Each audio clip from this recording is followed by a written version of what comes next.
marami po ako natutunan about sa business. Meron pong mga businessman po na successful na nagbibigay po ng information kung paano mag-process ng business. Marami siyang magandang experience na nabigay sa amin, lalo na yung kay Sir Butch na nakapagbigay talaga ng very good insight na business is not about sipag at tiyaga, but rather yung sistema mo. It was quite good. I wasn't expecting the kind of questions that they're going to throw me. I get to see how young minds actually perceive entrepreneurship. Well, it was a privilege. It always is. But this one was special because I spent time with a whole class of students. Kasi dati, either nasa stage ka lang or may kausap kang isa one-on-one na okay rin naman. Pero iba yung klase. Kasi iba yung vibe. Yung classroom was the same, but the experience was different. Nakakatuwa lang to being part of this event kasi I was able to share sa mga kabataan natin yung mga principles on how to become successful.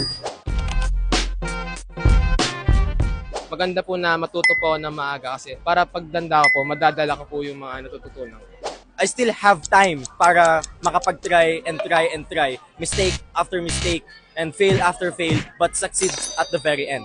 Para, syempre, makapag-improve personally, there's no right time than now. Me, ipo-pursue ko po yung business. So, this program po, malaking opportunity po ito sa akin kung ano po yung kailangan kong gawin while working sa sarili ko and sa magiging negosyo ko.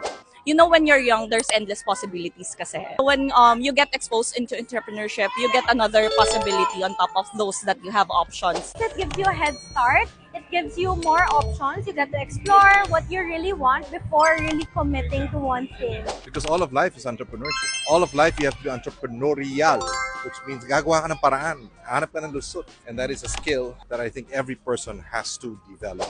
Dapat nga isama sa curriculum yan eh. Maraming bansa ang tinuturuan nila ang mga kabataan about entrepreneurship. So dapat ngayon pa lang, dinonourish at tinuturuan na natin yung mga kabataan natin on how to do this. It's so nice how Go Negosyo has this goal to be able to help the youth if they do want to start their business. I hope this experience give them the best impact, especially in exposing them to entrepreneurship.